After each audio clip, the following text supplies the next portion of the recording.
Tonight we slip beneath a sky so dark it feels painted on with ink, stars scattered like rice grains tossed in celebration.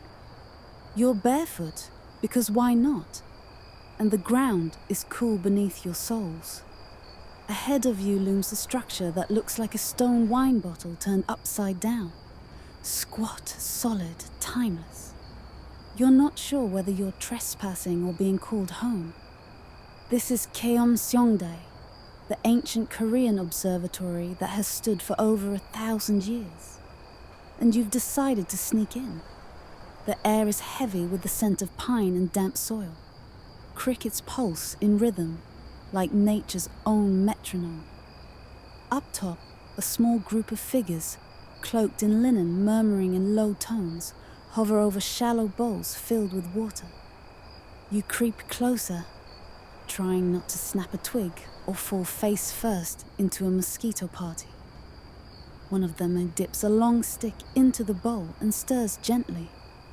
The reflection of the moon, clear and round a moment ago, wobbles like jelly on a plate. You squint. Are they predicting an eclipse with water? You scoff internally. This is definitely not how your science teacher explained it. But then again, you're standing in the 7th century Silla kingdom, and your phone doesn't even get signal here. So, before you get comfortable, take a moment to like the video and subscribe. But only if you genuinely enjoy what I do here. And drop your location and local time in the comments. I love seeing where you all are listening from. Now, dim the lights, maybe turn on a fan for that soft background hum, and let's ease into tonight's journey together. You edge closer. The moon hangs high and full, painting silver shadows across the courtyard. There's something oddly hypnotic about watching that little mirrored orb shake slightly in the bowl, like it knows something you don't. The monk nearest you suddenly nods. "Tomorrow," he says quietly, "the sun shall be swallowed." You blink. Swallow? By what? A sky whale? You're about to ask when he lifts his finger skyward. The others gather around, eyes wide, not with fear, but purpose. These are not merely stargazers. They are celestial auditors, tracking not just time, but warnings from the universe itself. This isn't superstition. This is science. Early science, granted, with a side of mysticism and suspiciously high noodle intake. But science all the same. You duck into the shadow of the observatory and settle in, curiosity bubbling louder than the cicadas. It turns out, in ancient Korea, eclipses were kind of a big deal. Like, the king might soil his gold-threaded pants. Kind of big deal. The sun disappearing midday. Definitely not ideal for morale. Or royal optics. The Silla rulers saw the heavens as their divine inbox. A lunar eclipse. That's not just a neat shadow. That's the celestial version of all caps yelling. "You messed up," the gods seem to scream. Historians still argue whether the earliest Korean eclipse forecasts were based purely on observation or secretly borrowed from Chinese models. Either way, you start to realize something amazing. Those ripples in the water bowl. That's their version of Excel spreadsheets. As a soft wind rustles the pine trees, one monk leans down to whisper toward the bowl again. Not because it talks back, but because water, that humble, clear little element, becomes a mirror for the sky. They've learned to spot distortions, anticipate oddities in the moon's path by watching how it dances in water. Not every monk agrees on what a wobbly reflection means, of course. Some think it predicts cloud cover. Others say it's a sign that your ex is thinking about you. You stifle a laugh. But hey, you're a guest here, and you're starting to understand why they take it so seriously. To be fair, their methods weren't flawless. Imagine trying to predict a solar eclipse with no satellites, no telescopes, and your only intern is a goat who keeps eating your notes. And yet, they came astonishingly close. They noticed that eclipses seemed to follow patterns, a kind of rhythm across years. And by combining observational notes, often etched into bamboo slats or clay tablets, with oral teachings, they built a rough but useful model of the sky's schedule. Tonight, you're witnessing something between ritual and science experiment. There's a rhythm to the way they move, pour, measure, observe, record. You think of it like celestial baking. You might not fully grasp how yeast works, but you can still bake a solid loaf if you watch carefully enough. One quirky tidbit the monks share with you as you sit cross-legged and swat mosquitoes. Some water bowls were lined with thin silver or bronze to better reflect the moon, while others were infused with herbs meant to calm the water spirit. You are tempted to ask if the water spirit accepts bribes or just Venmo. A gust of wind kicks up and a candle flickers out. One monk strikes a stone, sparks fly, the flame returns. All of this feels so fragile, so human. 1,000 years before iPhones, and yet here they are, syncing calendars with the moon like pros. You close your eyes for a moment, and the sound of rustling robes, soft chanting, and distant owls blurs into a lullaby. You're not just watching history.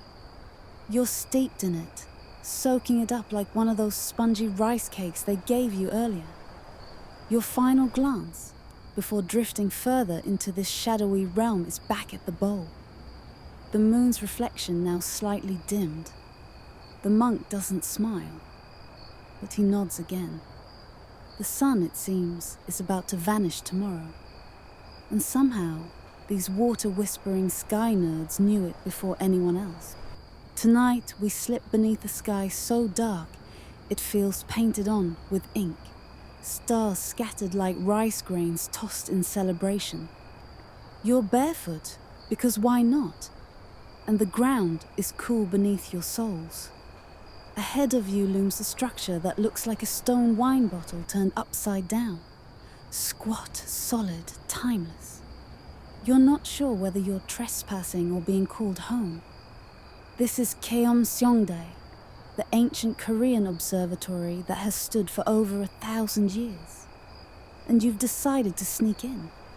The air is heavy with the scent of pine and damp soil. Crickets pulse in rhythm, like nature's own metronome. Up top, a small group of figures, cloaked in linen, murmuring in low tones, hover over shallow bowls filled with water. You creep closer, trying not to snap a twig or fall face first into a mosquito party. One of them dips a long stick into the bowl and stirs gently. The reflection of the moon, clear and round a moment ago, wobbles like jelly on a plate. You squint. Are they predicting an eclipse with water? You scoff internally. This is definitely not how your science teacher explained it. But then again, you're standing in the 7th century Silla kingdom, and your phone doesn't even get signal here. So, before you get comfortable, take a moment to like the video and subscribe. But only if you genuinely enjoy what I do here. And drop your location and local time in the comments. I love seeing where you all are listening from. Now, dim the lights, maybe turn on a fan for that soft background hum, and let's ease into tonight's journey together. You edge closer. The moon hangs high and full, painting silver shadows across the courtyard. There's something oddly hypnotic about watching that little mirrored orb shake slightly in the bowl, like it knows something you don't. The monk nearest you suddenly nods. "Tomorrow," he says quietly, "the sun shall be swallowed." You blink. Swallow? By what? A sky whale? You're about to ask when he lifts his finger skyward. The others gather around, eyes wide, not with fear, but purpose. These are not merely stargazers. They are celestial auditors, tracking not just time, but warnings from the universe itself. This isn't superstition. This is science. Early science, granted, with a side of mysticism and suspiciously high noodle intake. But science all the same. You duck into the shadow of the observatory and settle in, curiosity bubbling louder than the cicadas. It turns out, in ancient Korea, eclipses were kind of a big deal.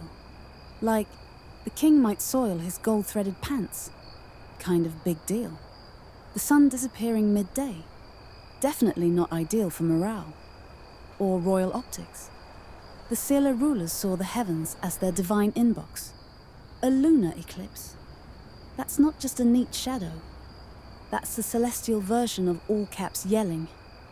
You messed up, the gods seem to scream.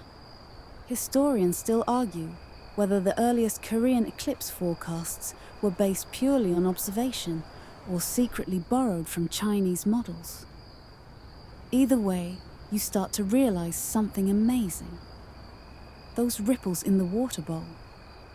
That's their version of Excel spreadsheets. As a soft wind rustles the pine trees, one monk leans down to whisper toward the bowl again.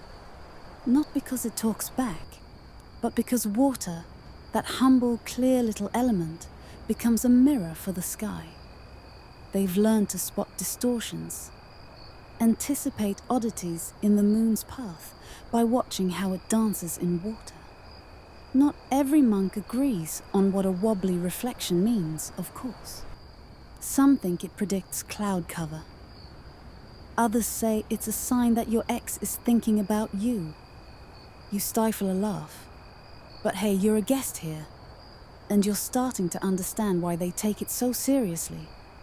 To be fair, their methods weren't flawless. Imagine trying to predict a solar eclipse with no satellites, no telescopes, and your only intern is a goat who keeps eating your notes. And yet, they came astonishingly close. They noticed that eclipses seemed to follow patterns, a kind of rhythm across years. And by combining observational notes, often etched into bamboo slats or clay tablets, with oral teachings, they built a rough but useful model of the sky's schedule. Tonight, you're witnessing something between ritual and science experiment.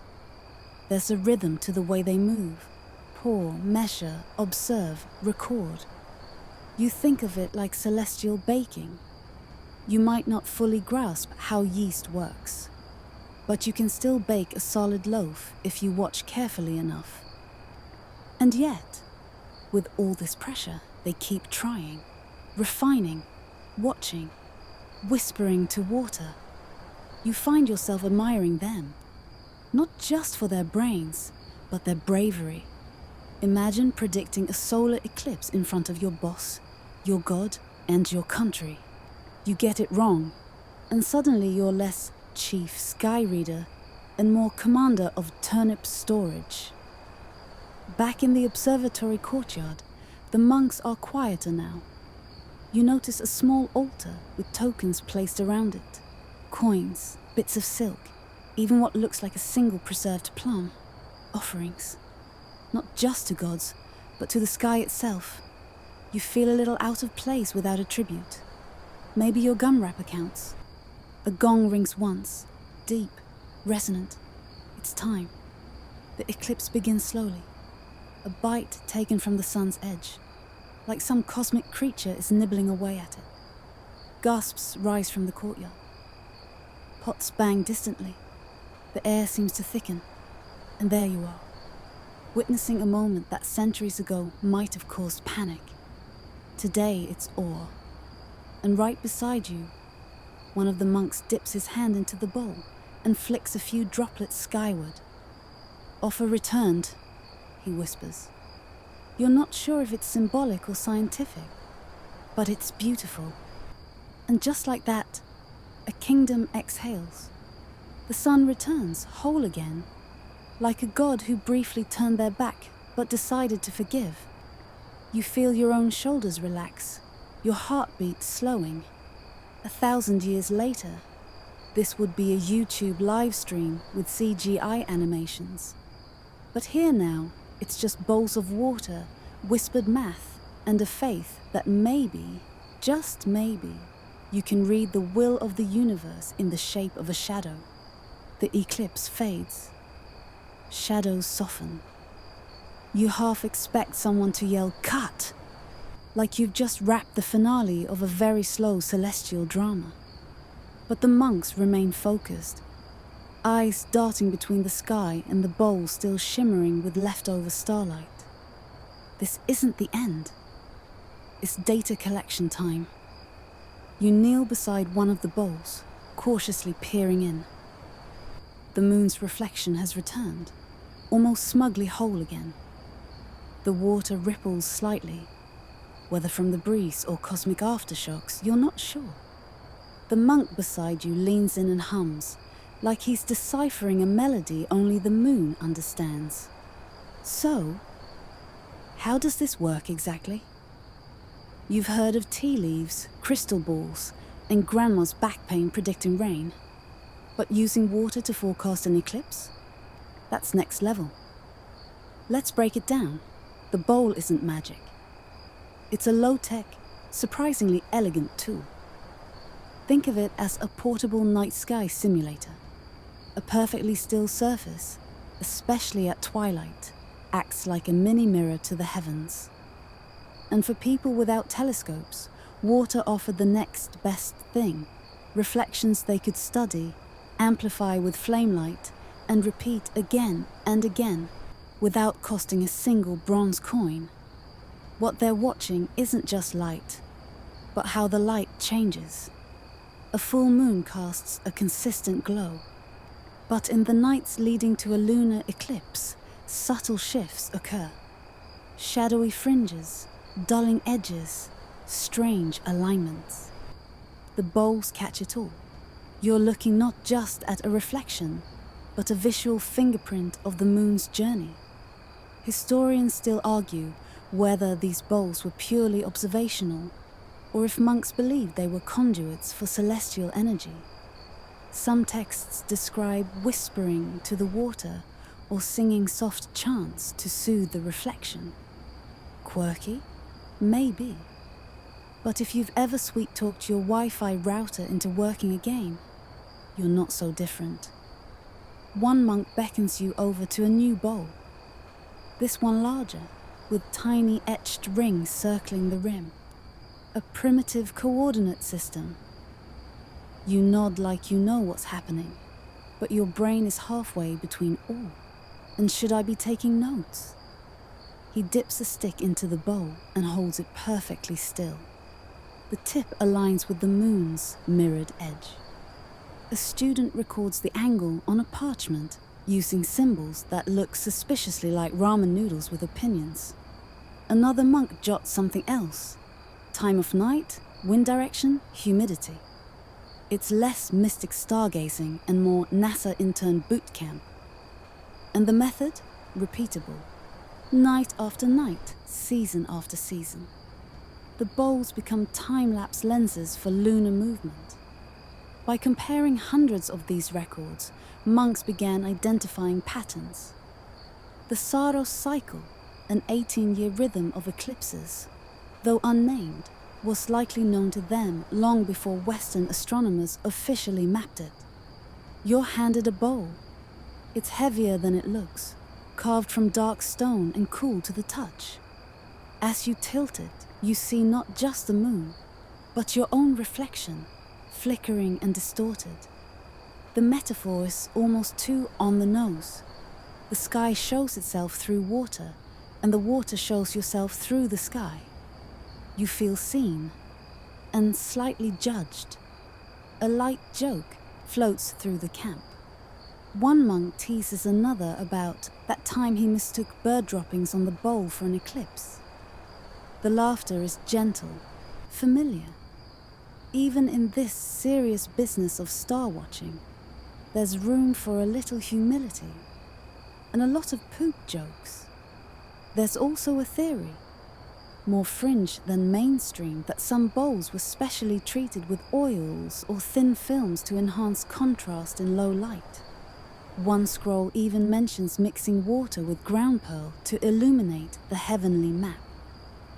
Sounds extravagant, but then again, if you're mapping the divine, a little sparkle never hurts.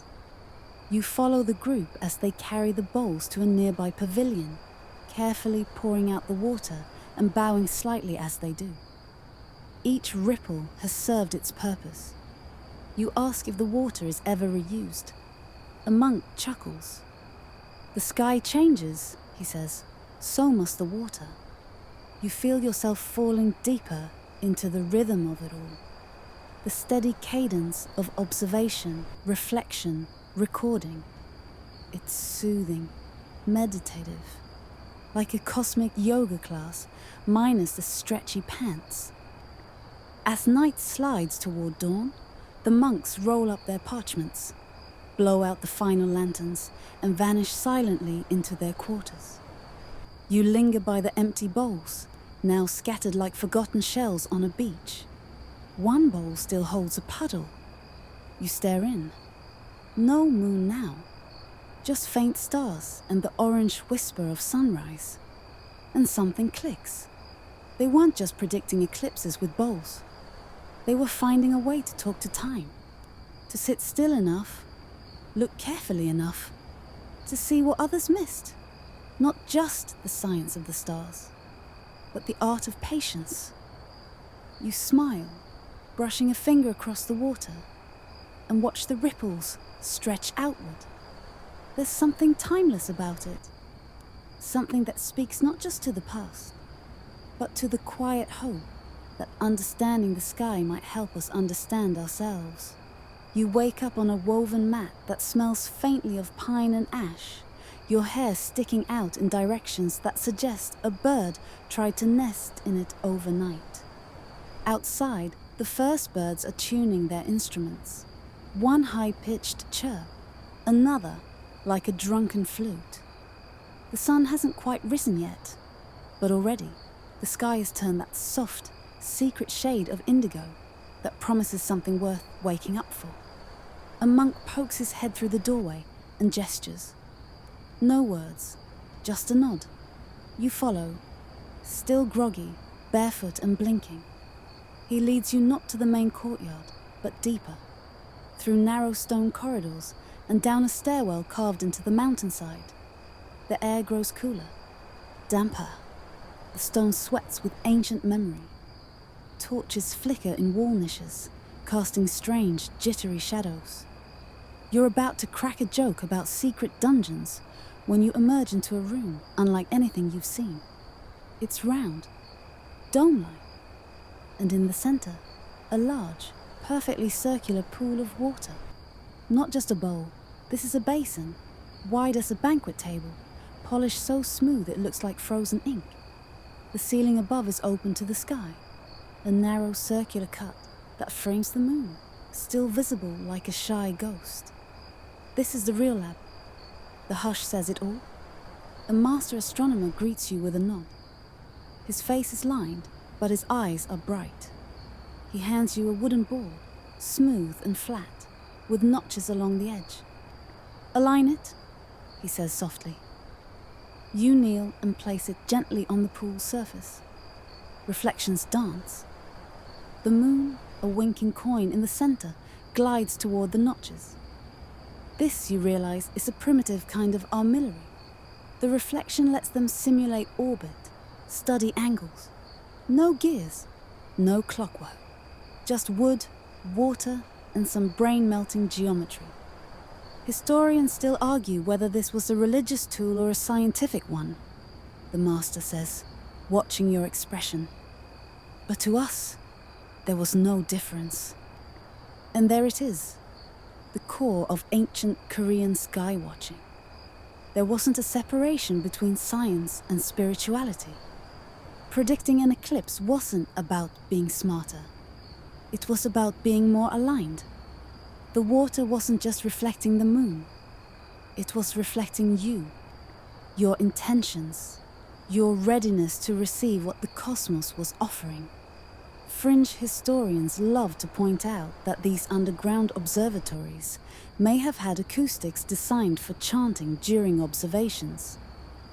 Some claim certain tones vibrated the water surface in subtle ways, almost like a tuning fork. Sound, light, and time colliding in one eerie, beautiful experiment. Whether true or not, it definitely beats the vibe of modern fluorescent labs. You ask how often eclipses occur. The master smiles, like he's heard the question 1,000 times. They happen often enough, he says, but only matter when you're ready. Deep. You nod like you totally understand, and then get distracted by how the moon's reflection is dancing in a perfect arc across the basin. The master and his assistants begin muttering observations. They aren't watching the sky. They're watching the water. You remember something you read in a dusty corner of a library about how early Korean astronomers used not just water, but shadows cast through pinholes in layered screens.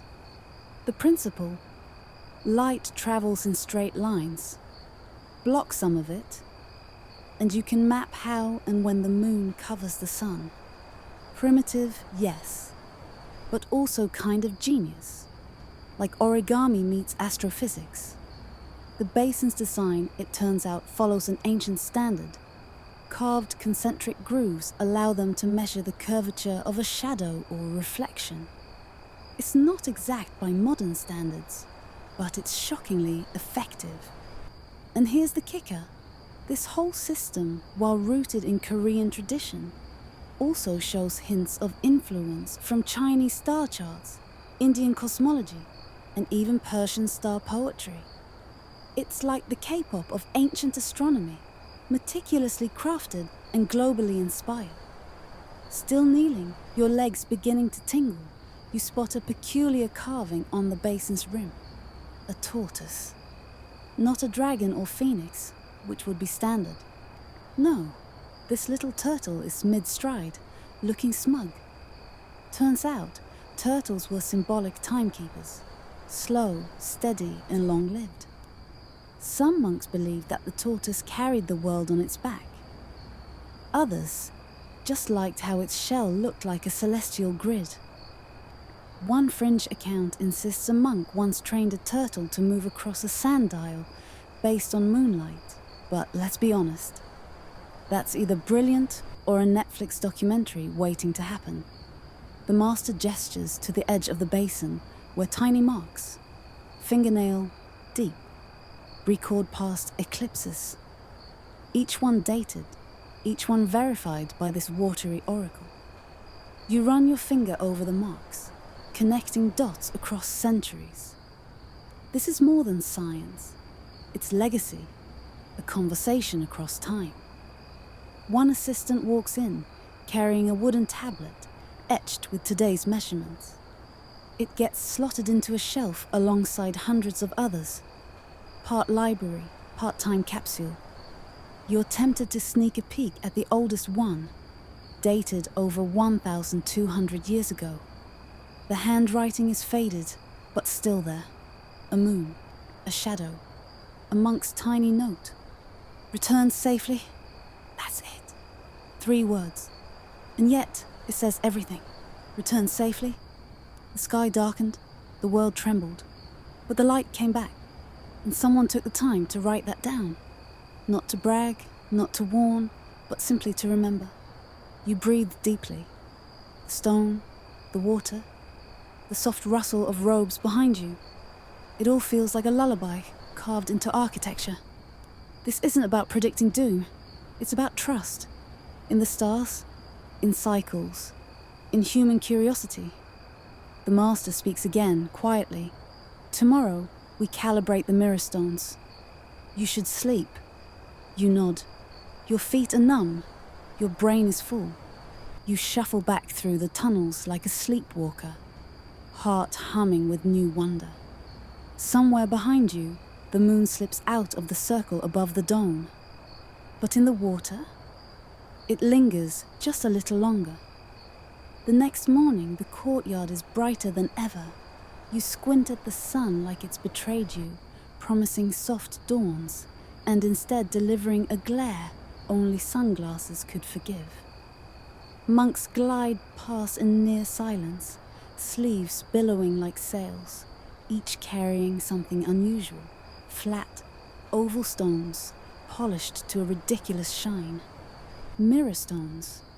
They lay them out in a precise grid, their surfaces already catching stray rays and bouncing tiny suns across the stone floor. One of them hands you a cloth and gestures. Wipe carefully. No scratches. The sky notices. You're pretty sure he's joking. Mostly. You kneel beside one and run the cloth gently over its surface. The stone is cool, impossibly smooth, and vaguely pink. It hums against your fingers like it remembers being part of something larger. A mountain, perhaps. Or a star that fell and decided to play it casual. Mirror stones are one of the more obscure tools in ancient Korean astronomy. They're rarely mentioned in mainstream texts, mostly because they don't sound as sophisticated as armillary spheres or bronze gnomons. But these stones weren't just for reflection. They were for alignment. Placed in a grid, each one captured the sun or moon's path during different times of day and year. Think of it like a celestial spreadsheet, but prettier. By observing how light danced across the stones at particular times, monks could fine-tune their eclipse predictions. A slight variation in angle? Noted. A brighter than usual gleam at dusk? Recorded. And if two stones aligned perfectly to reflect the same celestial body? Bingo. Something big was about to happen. Historians still argue whether these stones were used in tandem with the water bowls or separately, like comparing a telescope to a sundial. Some fringe researchers even suggest they were early photometers, gauging light intensity via shadow saturation. Is that a stretch? Maybe. But if you've ever stared at a marble countertop and found yourself accidentally solving a math problem, you get the vibe. The master appears beside you. Stones are stubborn, he says. Unlike water, they remember. They don't forgive error. So, no pressure. You follow as he demonstrates how to align a pair of stones with a tall wooden sighting pole. Basically, a glorified stick with tiny carved slots. He positions it just so, checking the angle of shadow it casts on the stone. You nod like a pro, though internally you're already planning a shadow-related disaster. But then, something clicks. The shadow splits. Not dramatically, just a thin sliver that forks into two on the mirror's surface. The master leans in. Eclipse precursor? Subtle but sure. You blink. How is that possible? Turns out, in the days leading to a solar eclipse, the sun's light behaves a bit off.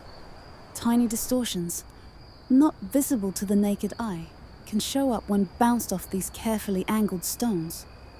The monks noticed this long before the word refraction was trending. With centuries of calibration, they knew what to look for. To you, it just looks like a glorified shadow puppet. But to them, it's prophecy. There's a quirkier side to these stones too.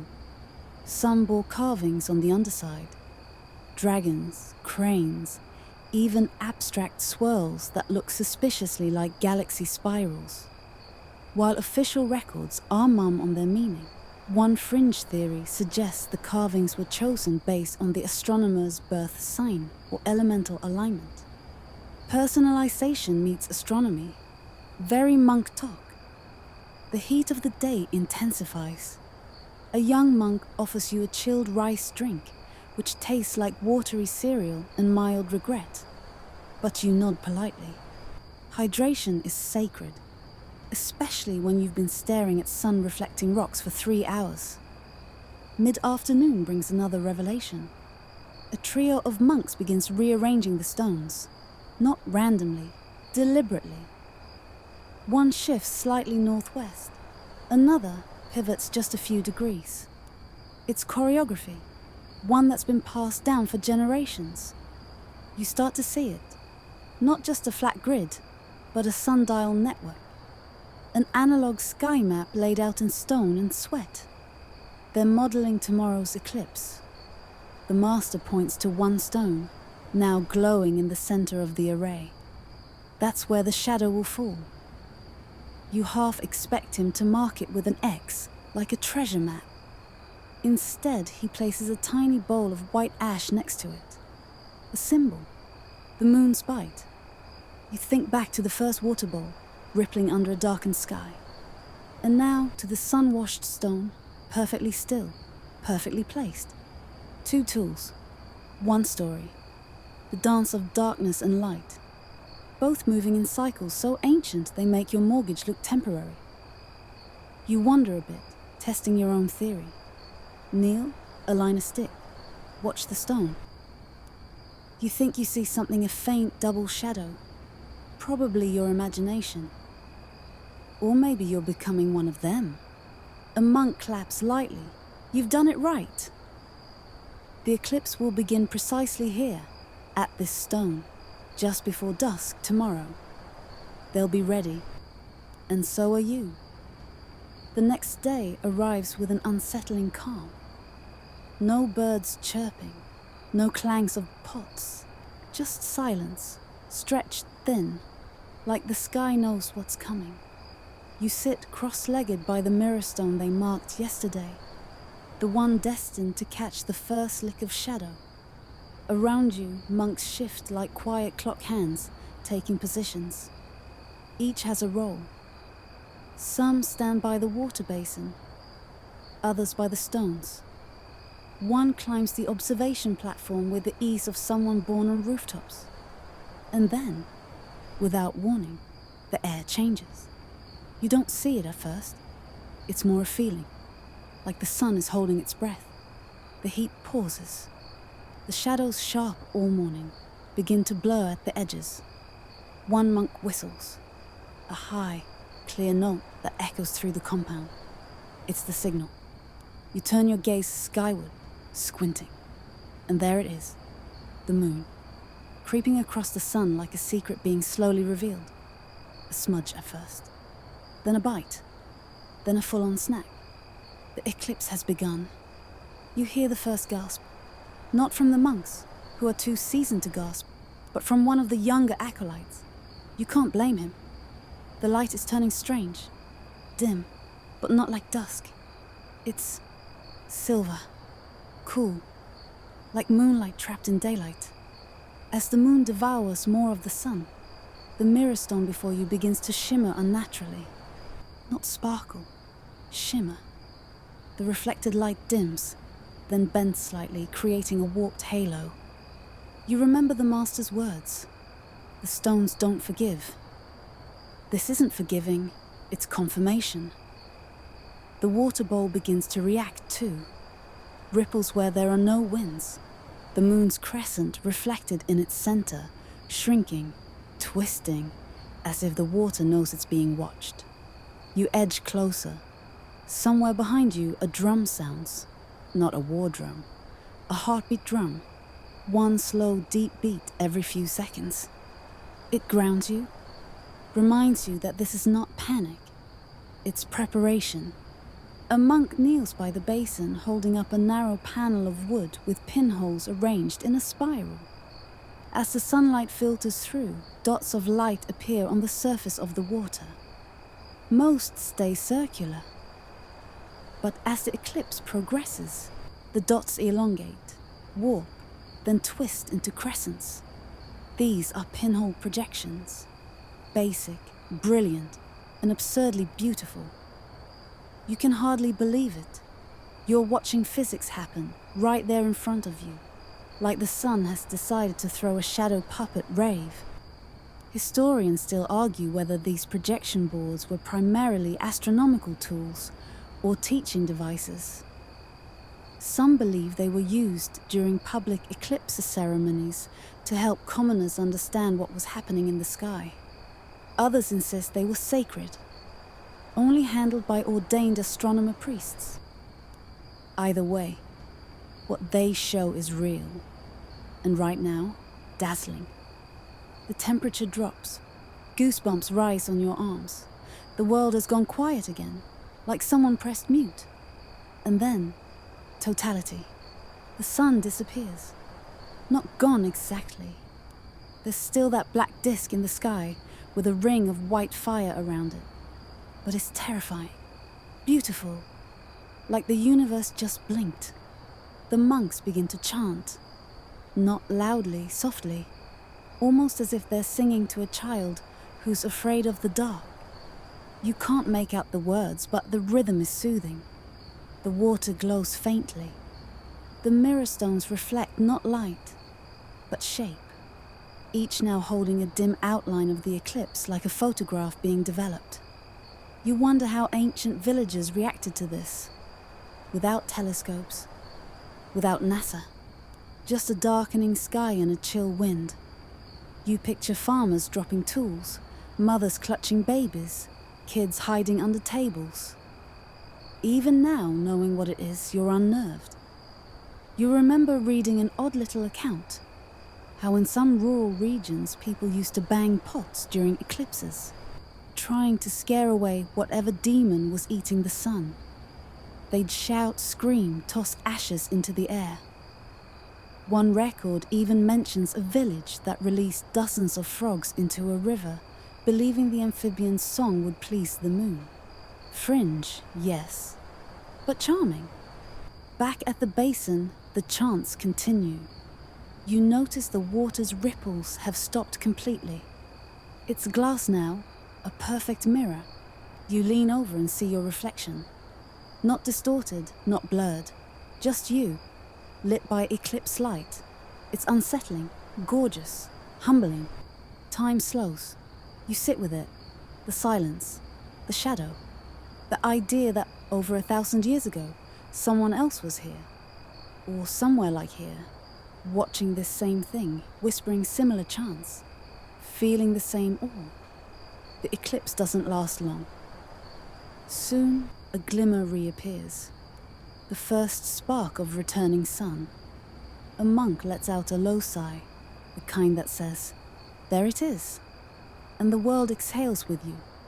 Light returns slowly, like someone dimming the lights back up in a theater. Shadows regain their edges. The mirror stones brighten. The water bowl ripples again, touched by wind. One by one the monks begin to rise. Tools are gathered, bowls emptied, stones brushed. No cheering, no fanfare, just quiet reverence. You linger, not ready to leave yet. The master finds you still sitting by the basin. "It never gets old," he says, "no matter how many we see." You ask how they predicted this one so precisely. He smiles. "You've already seen how. Stones, water, sky, and time." You think back, how the mirror shimmered, how the water walked, how a grid of rocks became a calendar, and you realize something strange. They weren't predicting eclipses to impress anyone. They were predicting eclipses because it reminded them how small they were, how perfectly insignificant in the grand design, and yet, how significant it was that they could see it coming. You wake early the next day, still haunted by the memory of that ring of fire in the sky. It plays in your head like an ancient GIF, looping endlessly while your brain tries to decode its meaning. You stretch, still sore from hours spent kneeling by mirror stones and peering into water bowls like some caffeinated oracle. But it's a good kind of sore, the kind that says you witnessed something huge. You didn't totally mess it up. Outside, the monastery hums with quiet energy. The monks are already at it, cleaning, recording, realigning the stones that now seem a little smug in the morning light. One passes you a slim, bound bundle, is their eclipse log, or more precisely, their eclipse memory. Inside, you find pages of inked characters and geometric diagrams that look like a cross between a math textbook and modern art. Tiny crescents marked with dates, arrows, circles, and something that catches your attention, a column labeled simply deviation. It turns out these monks don't just observe eclipses, they measure how off their predictions were, down to fractions of a degree. And here's the kicker, they're not even mad when they're wrong. One entry reads, off by 0.8 degrees, moon perhaps not in the mood. That's not sarcasm. That's centuries of scientists coping with orbital irregularities and lunar sass. You flip further. Some entries date back hundreds of years, carefully preserved, recopied, maintained like sacred scripture. The monks have tracked eclipses over generations. Each event is logged not just for science, but for posterity, for memory. You imagine one monk, decades ago, staying up all night to sketch the curve of an eclipse's shadow on a rice paper scroll. And now you're holding it. Historians still argue whether these logs were purely astronomical or had a deeper spiritual significance. Some believe certain entries were encoded with astrological warnings, omens embedded in orbital data. Others say they're just old science notebooks with delusions of grandeur. The truth? Probably somewhere deliciously in between. You hear the master's voice behind you. We don't fear deviation, we learn from it.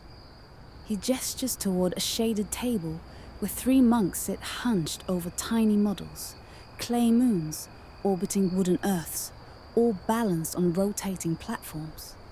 These are ecliptic trainers. Like science fair projects, if the science fair were hosted by the Dalai Lama and required you to hand-carve your protractor, one monk nudges the tiny moon forward along a curved track. As it passes a certain point, a stick casts a sharp shadow. The earth, moon, and sun are briefly aligned, and there it is, in miniature, an eclipse. You stare. This is how they refine their predictions. Not just through live observation, but through physical modeling, trial and error. Move the moon a little higher? No shadow. Too low? Too early. It's like celestial Goldilocks, but with lunar mechanics. The best part? They made it tactile, feelable. You can rotate the base, tilt the axis, watch the shadow shift. And when you get the timing just right, when the model eclipse aligns perfectly with yesterday's event, the monks nod, satisfied. You ask if they always make a new model for each eclipse. The master chuckles. No, we reuse. But we adjust. Every eclipse teaches us something different. There's a story he tells you between sips of barley tea. A legendary eclipse, centuries ago, where all the models fail. The timing was off. The shadow hit a full hour before anyone expected it. They thought the moon had misbehaved. Or worse, the earth had. Panic set in. Sacrifices were prepared. Then one monk noticed something. The mirror stone used to align the models had shifted. A root from a tree had grown beneath it, tilting it by less than a degree. That root was the culprit. Not demons, not broken orbits, just a tree doing tree things. From that day forward, every eclipse model was checked not just for celestial accuracy, but environmental creep.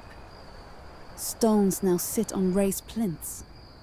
Tree roots are monitored like they're plotting something, which, to be fair, they kind of are. You're invited to try the model yourself. You hesitate. Last time you touched something here, it nearly turned into a water bowl disaster. But you give in. You adjust the moon's orbit, nudge it closer, align the axis just so, and the shadow hits perfectly. The monks give a collective, which in monk speak is the equivalent of a standing ovation. You've recreated the eclipse. No water, no stones, just you, a bit of wood, and the geometry of the heavens. A younger monk whispers, "You have the gift." You try not to grin too hard, but you do a little. In one corner of the courtyard sits a large, faded parchment, an ancestral model of sorts, showing eclipses over a 100-year period. Not just solar, but lunar too. Marked with color, annotated with weather notes, cloudy, fog interference, mild goat panic, and symbols whose meanings have been lost to time. One fringe theory holds that these parchment maps form the basis for regional weather lore. Like, if an eclipse happened during a harvest moon, it would snow early that winter. Some of it's nonsense, but some of it eerily tracks. You sit with that parchment a while, watching shadows move across it as the sun continues to rise. The earth turns, the moon does its slow dance, and now so do you. Because now you know how to predict an eclipse, not with satellites or software, but with stone, water, wood, and patience. And maybe a few monks to keep you from accidentally aligning something backward. You wake with the creak of old wood and the smell of morning rice. Another day, another spiral deeper into this shadow-loving monastic rabbit hole. But today feels different. Not just because you've now correctly aligned a tiny moon like a boss, but because today you're heading underground. Well, sort of. The master meets you near the rear courtyard, where a steep stone staircase descends into what looks suspiciously like a root cellar. You half expect barrels of pickled radish or ancient fermented fish. But nope. Just a torchlit tunnel that hums with cold air and the whispers of damp stone. "Welcome to the archive," the master says. As you follow, the walls narrow. Lanterns flicker, the silence thickens. You pass shelves carved directly into the rock, holding scrolls, wooden tablets, even bones. Yes, literal bones, with etched markings along their curves. Eerie but fascinating. Sheep scapula, the master notes, used for pyromancy, but sometimes eclipses were etched into them. Oh, so you've entered the weird wing of lunar science.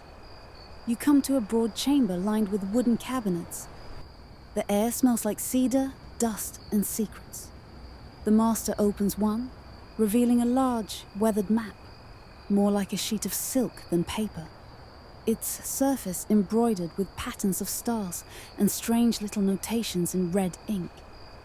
This, he explains, is a shadow chart, an eclipse forecasting tool that blends observed cycles with mythic overlays.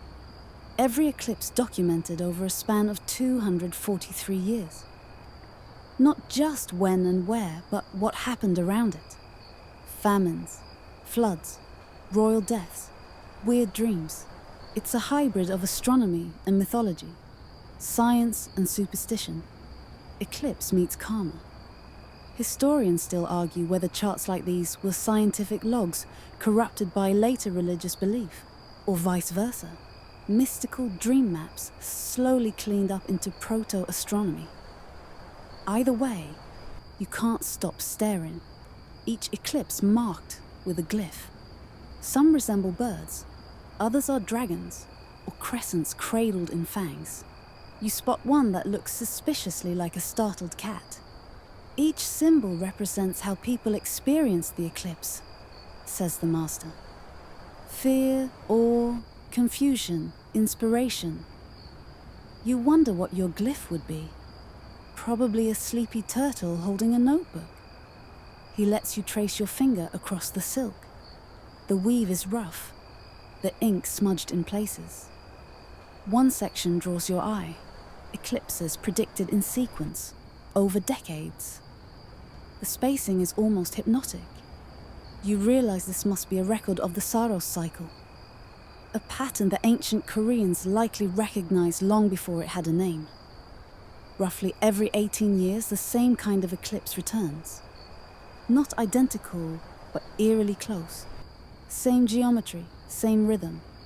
Like a cosmic remix. The monks didn't know orbital mechanics as we do, but they saw the cycle in the sky.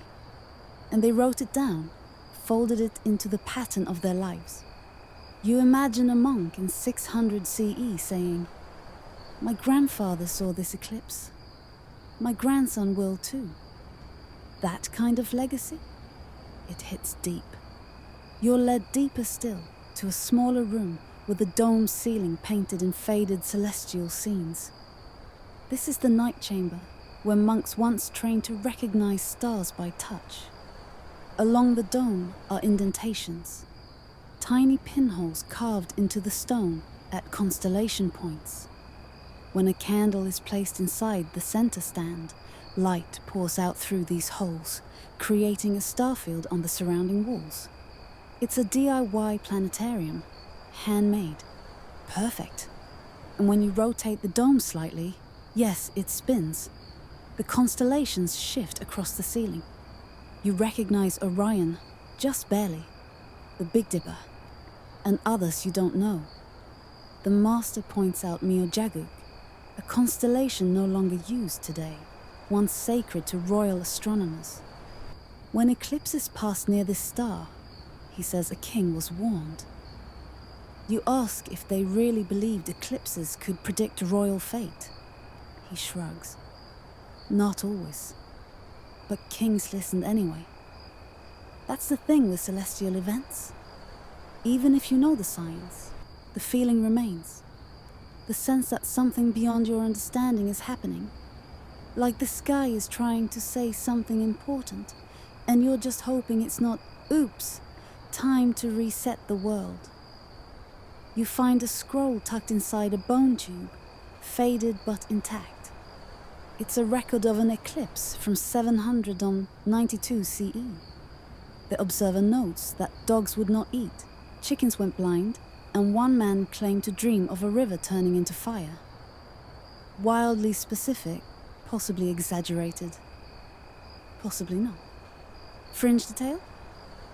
The scroll's writer included a charcoal rubbing of their own shadow cast at the moment of the eclipse. It's just a smudge, really. A blob. But the idea, mesmerizing.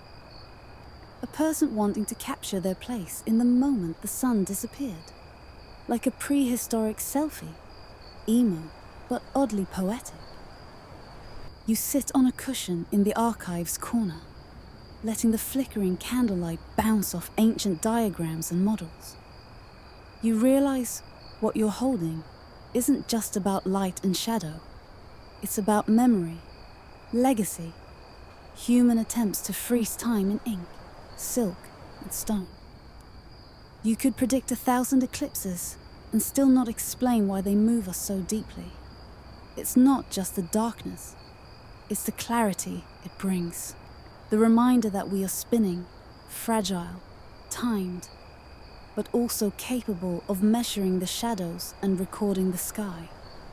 The master leaves you there a while, because sometimes sitting alone in the company of ghosts and stars is exactly what you need. You climb back into the sunlight like a mole, escaping an ancient scroll-based conspiracy. It's brighter than you remember, sharper. The trees look more vivid, like someone adjusted the contrast on the world. After the hushed gravity of the archive, the open air feels almost blasphemous. But there's no time to get sentimental, because now it's your turn to predict. No pressure. The master leads you to a quiet grove where a flat stone platform has been cleared. Around it, concentric rings are etched into the ground like crop circles designed by overachievers. This, he tells you, is the monk's celestial staging ground. And today, it's your lab. You're given tools, nothing fancy.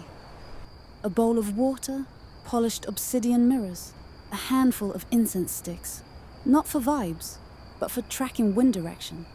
and a beautifully worn set of ivory sticks carved with angle markers. Ancient protractors. You name one pointy degrees. Your job is simple. Predict the next lunar eclipse based on the data you've collected and the models you've tested. But here's the kicker. No modern help. No apps. No telescopes. Just you, your tools, and your rapidly blinking eyes. You begin with the water bowl, watching the moon's reflection shift slowly across its surface. You trace the angle with your ivory stick, mark it in the sand. You check the sun's trajectory using the mirror stones, adjusting for seasonal arc and daylight curve. It's all very slow, meditative, infuriating. After an hour, you've drawn a diagram in the dirt that would make Euclid weep. It looks like a mix between crop rotation plans and a wizard's summoning circle. One monk examines it and gives a tiny nod. Progress. Now comes the hard part. Timing. You have to predict when the next eclipse will occur. And the monks, bless them, won't let you guess. They introduce you to the moon plates, a set of circular wooden discs, each marked with a specific face of the moon. You place one on the table and rotate it to match the current cycle. Then you layer another, this one tracking the moon's position along its orbital plane. When the two overlap in a specific configuration, that's your potential eclipse window. It's like a board game. A very nerdy, very stressful board game where getting it wrong means a week of kitchen duty. You do the math. You realign. You whisper to yourself like a mad scientist. And then finally, you announce it. 17 nights from now, partial lunar eclipse, visible near the southern horizon, just after moonrise. The monks exchange glances, not judgmental, just curious. They check your math, adjust a few alignments, consult an ancient almanac so old it probably predates sarcasm. And then the master smiles. Close, off by 2 nights. But your shadow arc was nearly perfect. You've never felt so proud of being wrong, because close means your models worked. Your mind, water bowl, and mirror stones just nearly untangled the geometry of the heavens. 2 nights? That's a rounding error in cosmic terms. You sit back, exhausted and exhilarated. The incense has gone out. Your fingers are stained with ink and dirt, and the moon is rising behind you, silent, round, indifferent. The master sits beside you and offers dried persimmons, sweet, chewy, sticky, the kind of snack that reminds you you're still human, even after playing celestial puppet master. You did well, he says. Better than many. You ask if anyone's ever gotten it exactly right. He nods. Once. She was 10. Of course she was. There's a stillness now. The monks move more slowly as night falls. One lights a small lantern near the edge of the stone ring, casting shadows that stretch and tangle with the markings on the ground.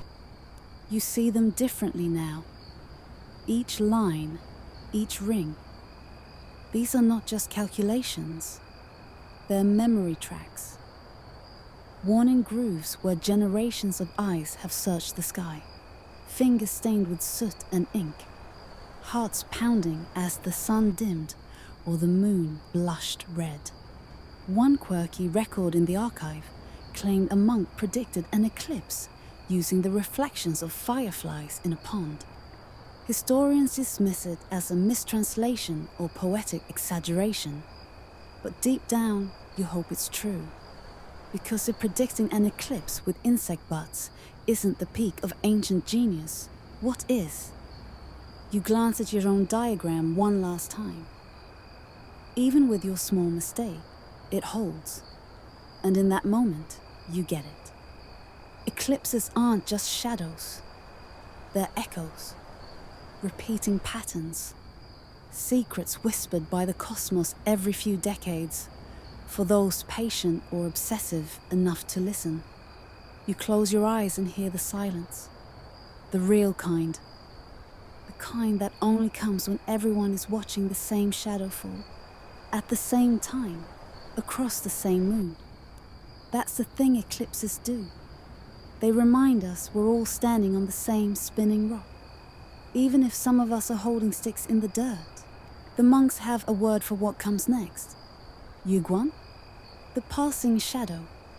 It refers to the strange emotional hangover that follows a celestial event. Not the eclipse itself, but the after. That hush, that mental exhale, that heavy-eyed wonder you can't quite name. You wake later than usual. Your muscles ache like you fought a very slow-motion tiger. Outside, the monastery moves like honey. Even the birds seem quieter, as if they too are digesting the math and myth of it all. You're given the morning off. Translation: you're not technically needed. Which means, of course, you wander directly back to the observation court like a moth to lunar flame. There, you find 2 junior monks sketching with charcoal on rice paper. They're redrawing the eclipse diagram based on your prediction, not just correcting your 2-day error, but layering in their own embellishments. One of them has drawn little dancing foxes along the eclipse curve. You ask why? She grins. Folktale says foxes chase the moon during eclipses. Sometimes they catch it and carry it away in their mouths. Sure. Why not? You sit down and start your own version. No pressure this time. Just a personal sketch, for memory. Your lines are uneven, your charcoal smudged, but something about the act of retracing the event grounds you. It's not art, it's a fingerprint. While you draw, another monk begins recounting a poem, softly, more to herself than anyone else. You only catch fragments. When moon drinks fire and shadow eats the eye of heaven, we wait beneath the breathless hush and learn to measure silence. You blink. Goosebumps. Even with no eclipse today, the atmosphere hums with leftover awe. Like the sky hasn't fully let go of what it just showed you. The master appears beside you, holding a folded piece of parchment. He opens it slowly, revealing a map, not of the stars, but of the monastery.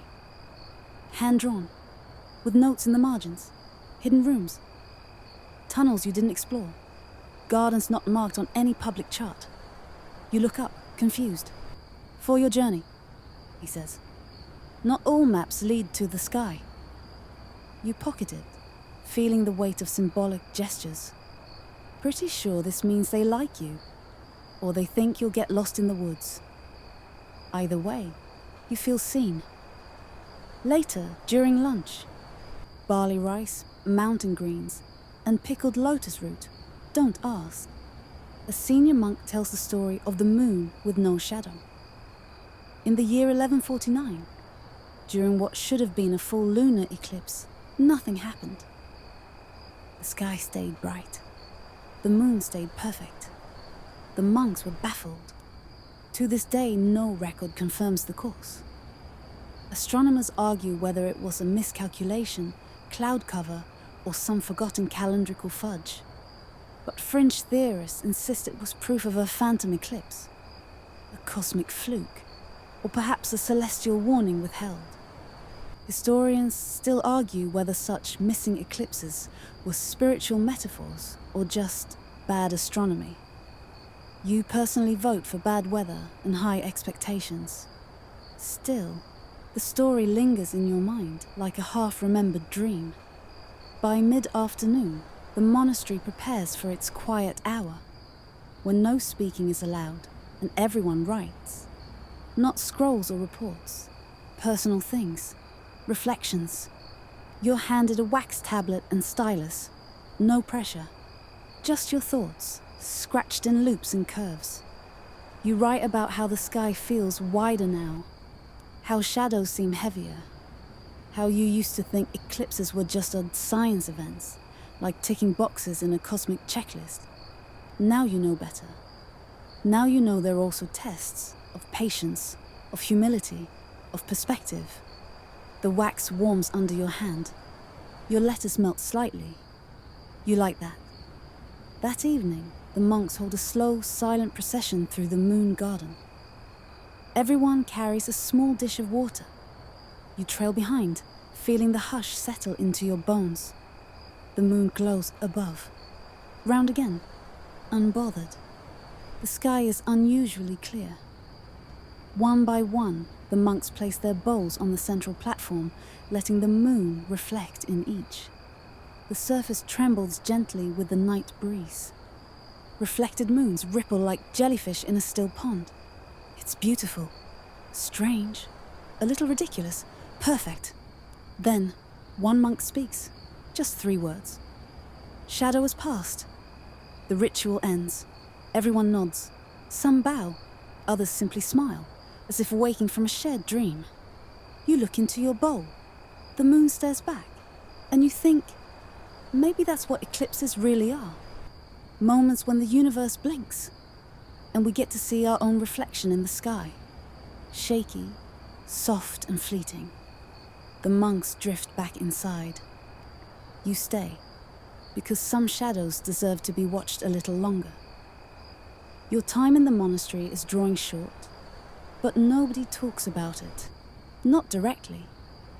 Instead, they start handing you small responsibilities, the kind that feel suspiciously like farewells, dressed up as chores. Today, for example, you're told to guide the novices. A gentle euphemism for, please babysit 3 curious monks in training before they sneak off to play rock tag in the herb garden again. You round them up like a sleepy shepherd. One wide-eyed, one nose running, and one who's already trying to eat a chalk stick. Let's learn about shadows, you say. They cheer. You take them to the south platform, where you first learn to measure your own.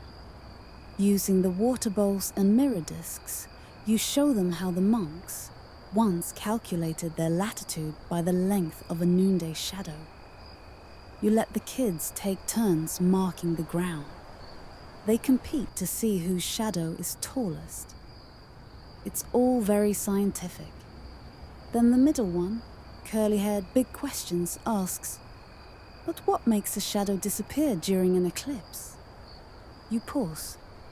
Good question. So you explain. The Earth gets in the way. The sun is behind us. We block its light, and the moon, instead of glowing, goes dark. The youngest's jaw drops. We're that big? You nod solemnly. For about 3 minutes we are. The older one scratches his nose. But the moon comes back. Always. They seem satisfied. Sort of. Later you all go inside to review Eclipse folktales. You pull scrolls from a cabinet labeled Dramatic Sky Events.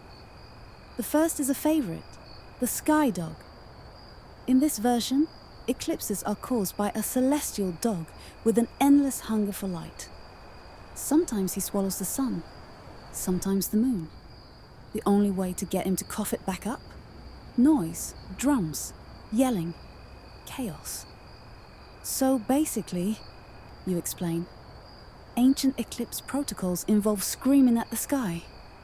The kids nod solemnly. Makes sense. The second tale is stranger. It claims there was once a shadow so large, so deep, it swallowed time.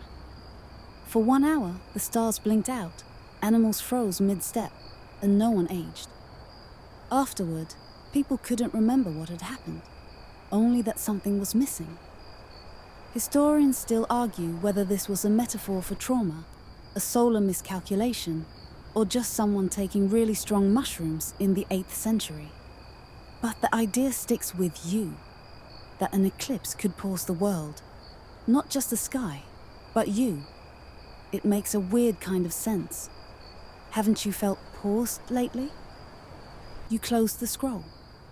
Later, the master invites you to the observation tower, one last time. Tonight's not special, meteorologically speaking. Just an ordinary moon, an ordinary breeze. But the air carries that end-of-summer electricity. You feel it in your spine. He doesn't say much, just hands you an object wrapped in blue silk. You unwrap it, a new moonplate, hand-carved, lighter than the others. On the back, your name, scratched with quiet care. It's not for predicting, he says. It's for remembering. You hold it like it might melt. Below, the monks begin lighting lanterns, tiny floating bowls of oil with paper sails. They'll send them down the stream that curls past the garden, where the reeds whisper and the frogs hold eternal symposium. You each release one. The flames catch, drift. Reflections stretch long across the water. No one speaks. And then, you spot a flicker overhead. Not an eclipse. A meteor. Then another. A minor shower, unexpected. No major fanfare. Just a few streaks of silver scratched across the velvet sky. The novices shriek. The elders just smile. The master hums something wordless. You laugh, a little louder than you mean to. And there it is again. That feeling. That wild, ridiculous, sacred idea. That you are tiny and ancient and important and nothing all at once. One of the junior monks asks if this meteor shower has a name. You don't know, but you say, let's name it anyway. And so you do. Together you call it the tale of the shadow dog. They cheer, even the elders chuckle. It's not science, it's not myth. It's just you in a garden under a sky that keeps throwing surprises. Like a very old friend who still knows how to make you gasp. You wake up before dawn, not from noise, but from absence. No bell, no footsteps, no breeze through the paper screens. Just a heavy stillness, like the world's holding its breath again. You sit up and realize it's your last full day here. The room is half lit by a pale glow, the kind that could be moonlight or memory. You pull on your robe and head out into the courtyard. Nobody's there. Not even the cats, who usually prowl like fluffy shadows. You walk across the stone path, barefoot, the morning chill licking at your ankles. Your breath fogs gently in the air. Then you spot it. In the western sky, low, round, and bruised, the moon is setting. And it's not just any moon. It's half dipped in shadow. A penumbral eclipse. You didn't predict this one. Neither did the monks, apparently. It's subtle, soft, like the universe, whispering rather than declaring. The kind of eclipse that slips through the cracks of calendars. A quiet, cosmic wink. You stand there, watching it fade. By the time you finish brushing your teeth with minty salt paste, truly a medieval horror.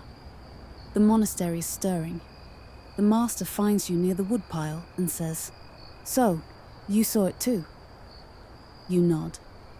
He just smiles. We're not always meant to know everything. That, right there, feels like the real lesson. Your morning task is unglamorous, cleaning the scriptorium shelves. You dust between scrolls and brush crumbs out of forgotten ink trays. You find a half-written moon chart sketched on rice paper, abandoned halfway through a calculation. You finish it, just because. Then, in the back corner of the room, you discover a small clay tablet.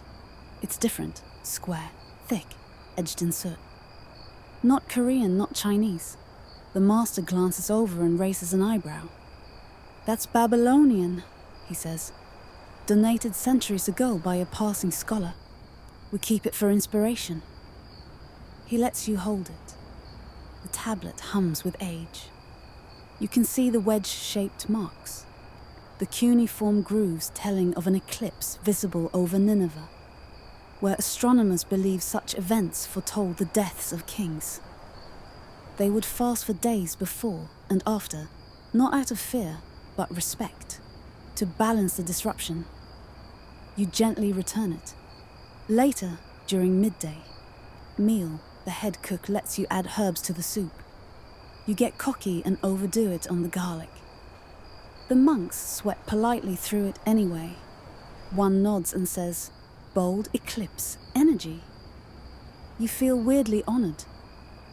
After lunch, you're summoned to the observatory again, but this time, not a student.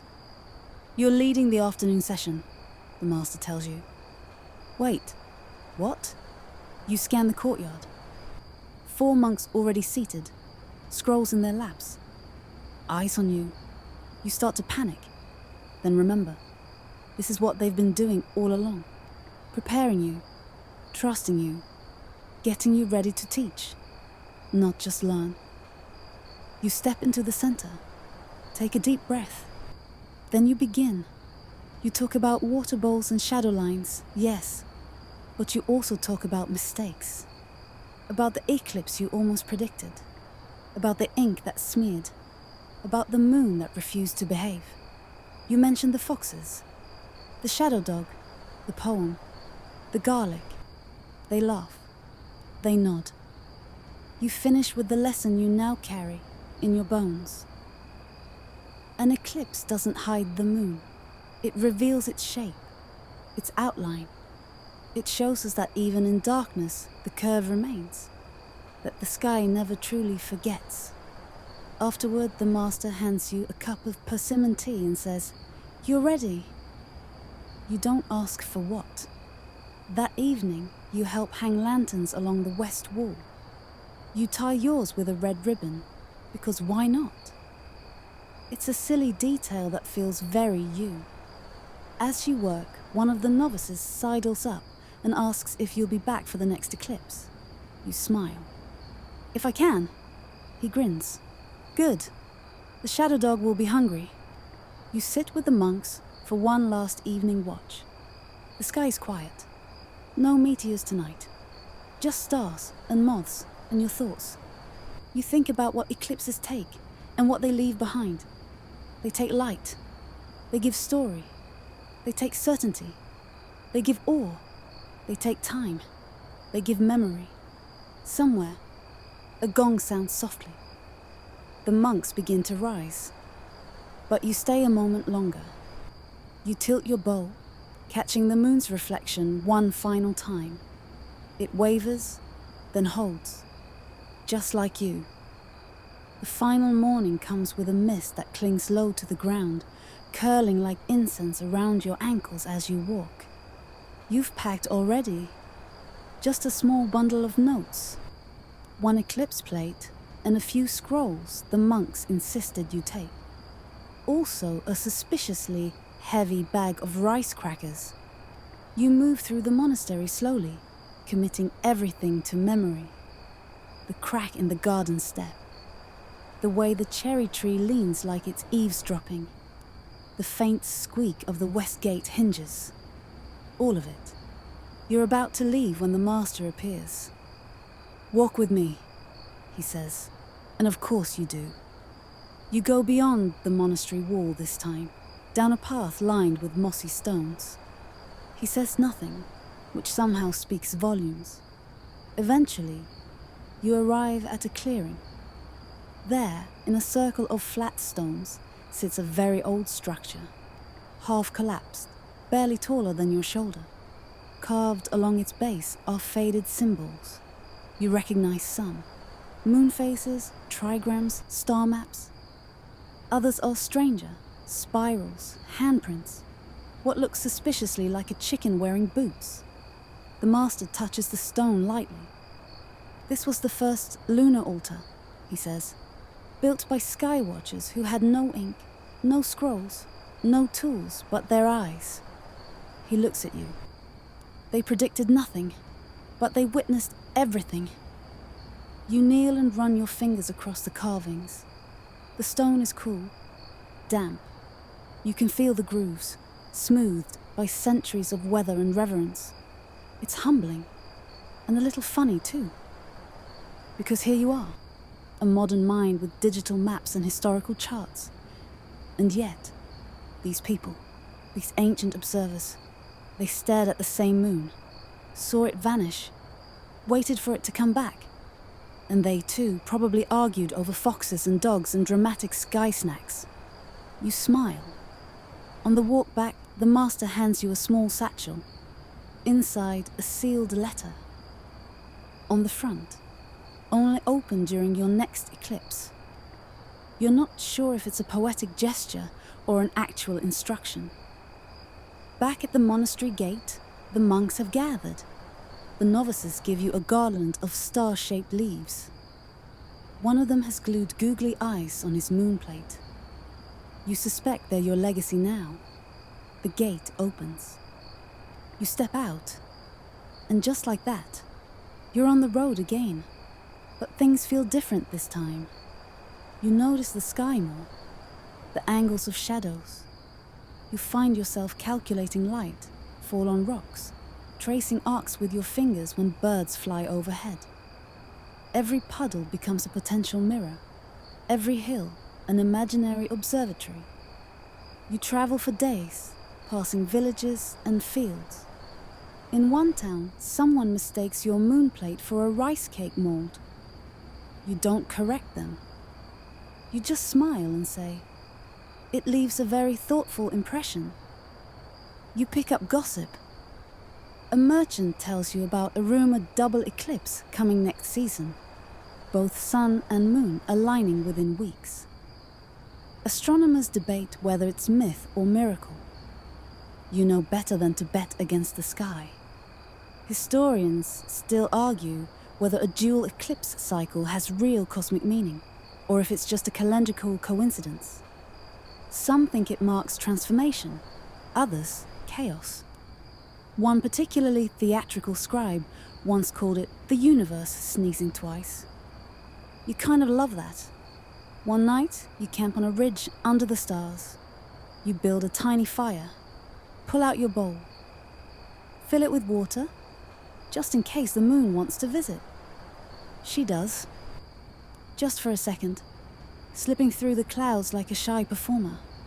You hold your breath, and this time, you don't rush to measure. Don't try to chart. You just look. You witness, like the altar builders did, like the monks taught you, like you'll teach someone else someday. As the fire crackles, you hear rustling. A fox maybe, or the wind, or a story trying to be born. You fall asleep with the moon in your bowl, and a shadow dog curled gently at your feet, dreaming for now. You wake to birdsong and dew. There's a smear of moonlight still clinging to the inside of your water bowl, like it forgot to leave. You wipe it gently with your sleeve, whispering thanks, as if it heard you. Then you notice something odd. The shadow of your bowl. It's sharper than usual. Crisper, as though the light source has doubled. You glance up, and there it is. The early morning sun, unusually pale, with the faintest silver bite missing from its edge. A solar eclipse, unannounced, unsanctioned, practically rude. You stare, stunned. You weren't expecting this. None of your charts predicted it. Even the almanac tucked in your scroll pouch is months off. And yet, here it is. The sun beginning to vanish. You fumble for your notes, your mirror disc, your notched sticks. You drop one, step on a cracker, panic gently. Then you remember. The letter, only open during your next eclipse. You dig it out, hands trembling a little. The wax seal cracks. Inside, a single folded sheet. The handwriting is unmistakable, your master's. It reads, "You thought you'd be ready. You're not. That's the point. No eclipse can be fully predicted, only received. So put the tools down and watch." You sit, you watch. The sky begins its slow dimming. Birds fall silent. The color of the grass changes, green draining towards silver. Shadows stretch sideways, like they're confused. Your own form becomes doubled, haloed. The temperature drops. Not much. Just enough to raise goosebumps. It's not a full eclipse. Just partial. But somehow it feels more intimate that way. like the sun is peeking through a cracked door. Then, in the middle of it, a dog howls in the distance. You laugh, out loud, alone, on a hill, like someone who's finally in on the joke. You realize you've become the thing you used to study. A person standing under the sky, arms empty, heart full, eyes wide, just being with it. And when the light returns, when the missing piece slides gently back into place, you exhale, slowly, reverently. It feels like a secret, kept just between you and the sky. That night, you reach a small town built around an old observatory, the kind with a dome and a dented telescope and a visitor's log full of hopeful children's names. You offer to sweep floors in exchange for a night's stay. The keeper, an old woman with big eyebrows and bigger opinions, says, "Only if you tell me a story." So you do. You start with the eclipse that wasn't, the fox, the water bowls, the master who made you chase shadows and taught you to love the chase more than the catch. You talk about star maps and moon charts, and how garlic should never be left to novices. She listens. Then offers you a seat by the telescope. "You've got the voice of an astronomer," she says, "and the mind of a poet." You grin. That sounds like a problem. Or a prophecy. Later, as you lie in a creaky cot with a scratchy blanket, you think about all the places you haven't seen yet, all the skies still to watch, all the eclipses that will come and go, noticed or not. And you make yourself a quiet promise. You will never expect the eclipse. You will always greet it. You drift off imagining a classroom you might teach in some day. You holding up a water bowl to a dozen sleepy kids. One of them asking, "But what if we miss it?" And you smiling, saying, "Then we wait for the next one," because the moon always returns. And the shadow dog? He always gets hungry again. The days stretch on, and your journey becomes less of a quest and more of a quiet rhythm. Towns passed, stories shared, shadows chased. You're not famous, not sought after, but in the gentle word-of-mouth way of storytellers and wandering astronomers, your name begins to travel just ahead of you. You arrive at a coastal village where the tides lap close to the walls of the homes, and the stars reflect off the water like they're trying to return to sea. The village is small, with a single shrine perched on a rocky bluff. You're offered a meal in exchange for a tale, and instead of opening your scrolls, you tell them what it feels like to miss an eclipse. The hush, the ache, the lesson. A child asks, "But if the moon disappears, how do we know it's coming back?" And you reply, "Because it always has. That's the moon's promise, and ours is to believe it." You stay the night in a boathouse loft, lulled to sleep by the slow creak of waves beneath you. In the darkness, your fingers trace an old scar on your wrist, a gift from that very first clumsy ball drop. You smile. That scar holds a whole universe now. You dream of eclipses not yet seen, solar rings like crowns, lunar shadows like theatre curtains, a sky that whispers in patterns and riddles.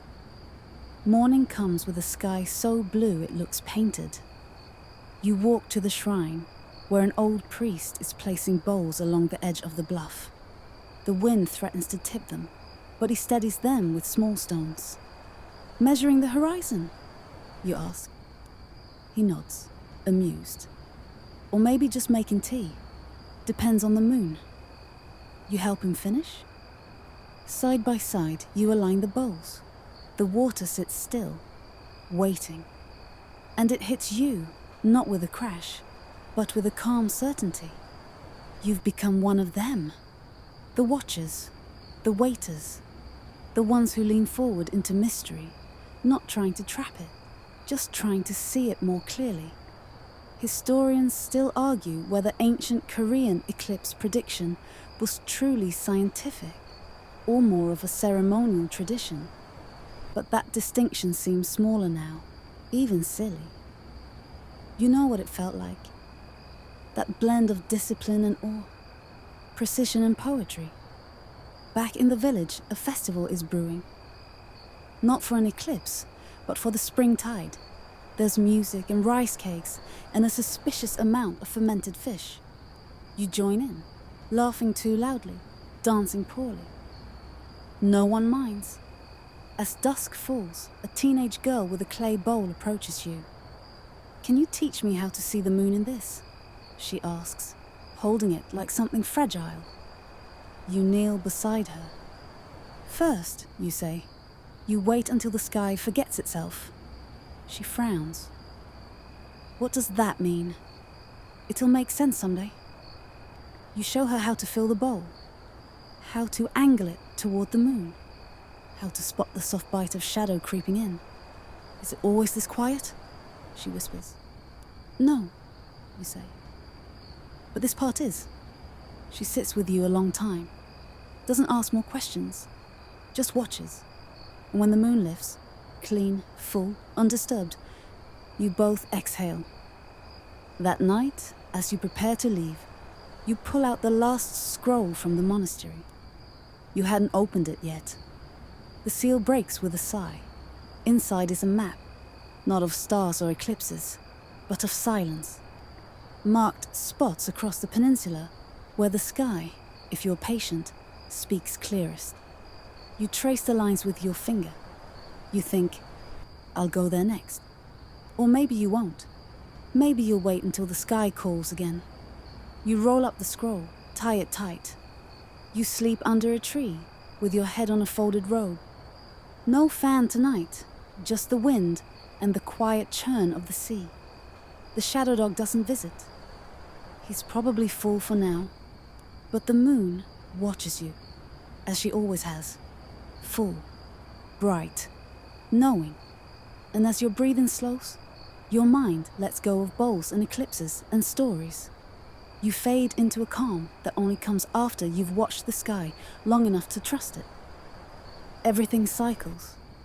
Everything returns. Even dreams. And now you're still. The world around you softens. Your body, heavier now, sinking gently into the mattress or the couch, or whatever soft place holds you tonight. Your arms no longer reaching for bowls or stars, just resting. Outside, if the night is kind, a breeze might thread through the trees. A gentle hush that sounds like waves or breathing. The sort of sound the sky might make when it wants you to stay asleep. You've wandered far, haven't you? From ink-stained scrolls and glinting moonplates to quiet fields and strangers who become teachers. You've studied water that reflects the sky and shadows that try to steal it away. You've stood beneath eclipses both loud and silent, expected and not. And still the moon returns. Just like your breath. There's nothing left to chase. Not now. No charts to mark, no stories to finish. The sky will still be there tomorrow, doing its quiet, incredible dance without needing you to catch every step. So let yourself drift. Let the moon hold your dreams. Let the stars, distant, unbothered, keep watch. And if you see a shadow dog in your sleep, don't be afraid. Just tell him you've already made your offering. He'll understand. You've done well tonight, listener. Now close your eyes, soften your thoughts, and let go.